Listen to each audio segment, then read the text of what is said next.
नमस्कार। जो पिछला हमारा टॉपिक था वो था इवोल्यूशन ऑफ हर्ट या हर्ट का डेवलपमेंट। वर्टिब्रेट्स के जो हर्ट है उसमें किस तरह से उसका विकास हुआ और विकास हुआ, ये हम पिछले वीडियो में देख चुके हैं। अब जो हमारा नया टॉपिक है, नया टॉपिक मतलब इसी से रिलेटेड है, इसी का कंटिन्यूशन है कि मॉडिफिकेशन ऑफ एओर्टिक आर्चेस, यानी कि महाधमनियाँ जो हैं, महाधमनी चापों का रूपांतरण। ये महाधमनी चाप क्या होती हैं? देखो क्या होता है, ब्लड सर्कुलेशन के लिए धमनियाँ पाई जाती हैं, महाधमनियाँ पाई जाती हैं।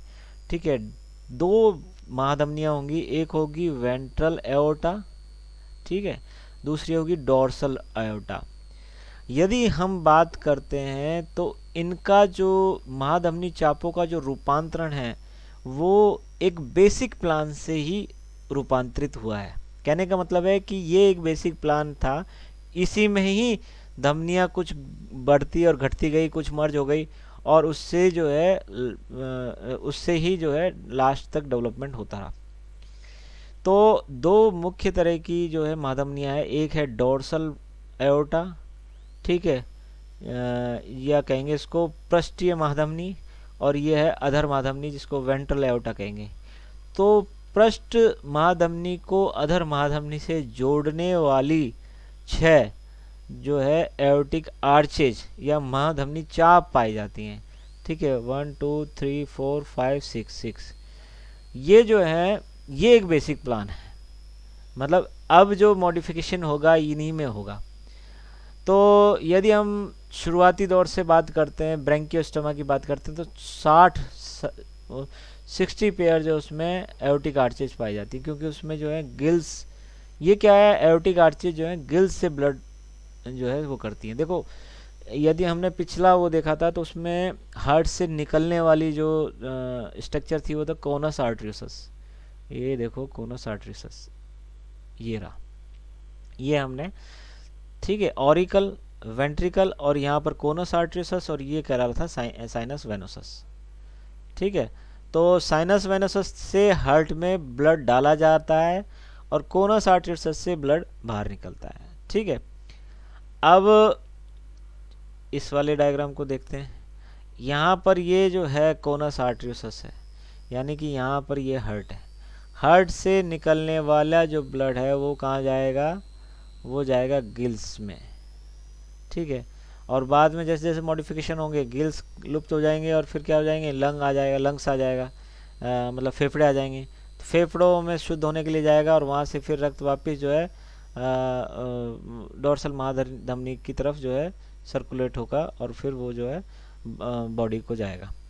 तो ये जो है, ये कहने का मतलब ये है कि वेंट्रल एओर्टा और डोर्सल एओर्टा दो बड़ी महाधमनियाँ पाई जाती हैं, और उनको जोड़ने वाली जो होती हैं वो होती हैं 6 जोड़ी एओर्टिक आर्चेज पाई जाती, उन्हीं में परिवर्तन से जो है आगे के जो महाधमनियों में चापों में रूपांतरण पाया जाता है। ठीक है, अब पहले जो है मैंने बात की ब्रैंकियोस्टोमा, ठीक है, उसमें 60 पेयर एओर्टिक आर्चेज पाई जाती हैं। क्यों पाई जाती है 60 पेयर? क्योंकि उसमें 60 पेयर ही उसमें वो पाए जाते हैं, लगभग गिल्स पाए जाते हैं, तो गिल्स से गुजरने वाली जो है एओर्टिक आर्चेज है।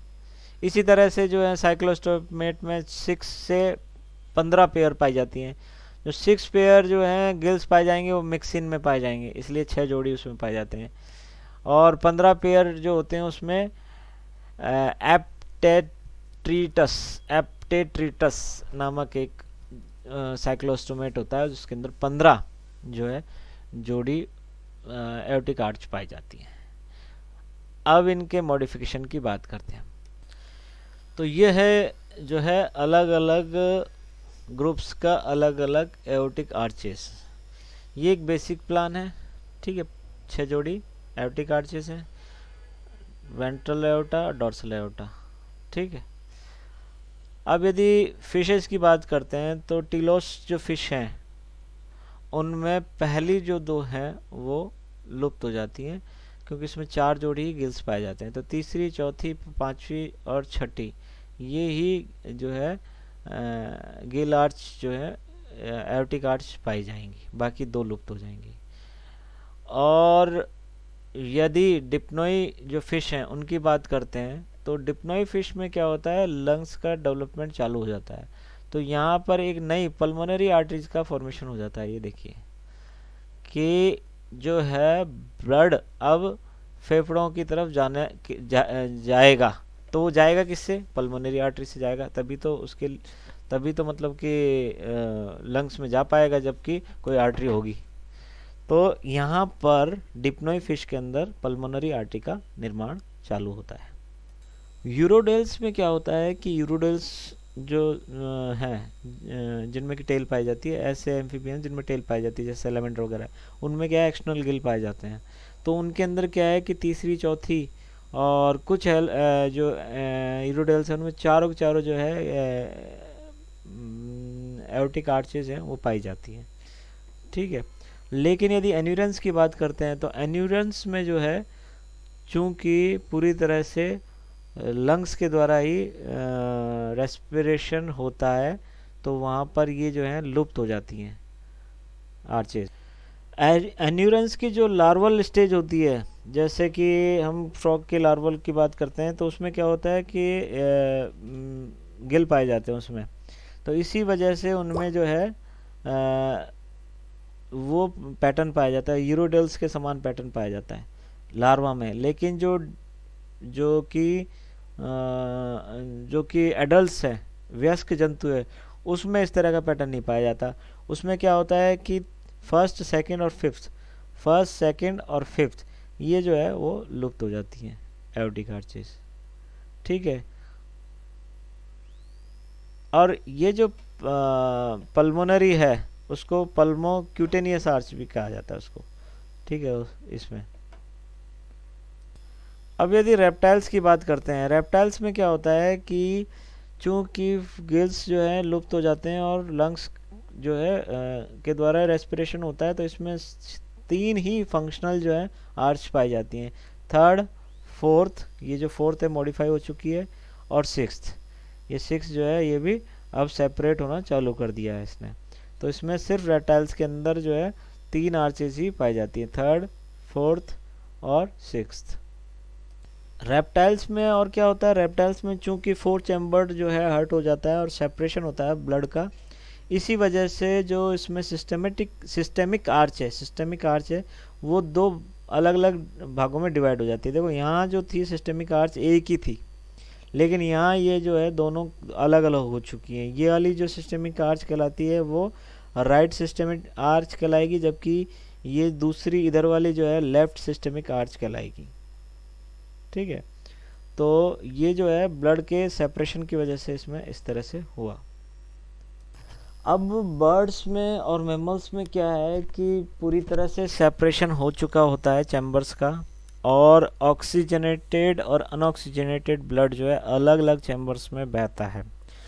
और इसमें और एक और परिवर्तन होता है कि बर्ड्स के अंदर तो क्या कहते हैं, ये सिस्टेमिक आर्च थी वो सिंगल सिस्टेमिक आर्च रह जाती है।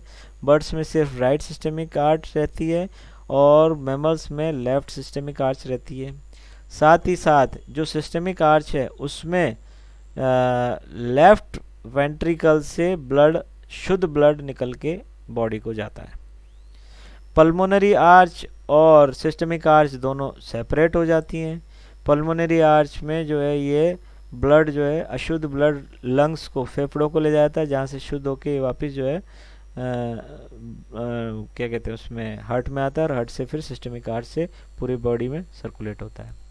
ठीक है। तो इस तरह से ये जो है एओर्टिक आर्च का डेवलपमेंट है। बर्ड्स में का उल्टा जो है इसमें होता है मैमल्स में क्या हो गया कि राइट वाली लुप्त हो जाती है जबकि लेफ्ट वाली सरवाइव करती है। बहता वही है, लेफ्ट जो वेंट्रिकल है उससे शुद्ध रक्त जो है सिस्टेमिक आर्च के द्वारा पूरी बॉडी को पहुंचाया जाता है। ठीक है। और पल्मोनरी आर्च के द्वारा जो है लंग्स में अशुद्ध रक्त लाया जाता है, जहाँ से ये ऑक्सीजनेट होकर वापस जो है हार्ट में डाला जाता है। तो ये जो है पूरा बॉडी का होता है। और ये जो आर्च जो होती हैं ये एक बेसिक प्लान के थ्रू जो है डेवलप होती हैं, और धीरे धीरे जो है गिल्स से जब लंग्स की ओर शिफ्ट होता है अपना रेस्पिरेशन, तो उसी के आधार पर जो है आर्चेज जो है धमनियाँ भी बदलती रहती हैं, धमनियाँ लुप्त होती जाती हैं, धीरे धीरे उनकी संख्या कम होती जाती है। Thank you very much.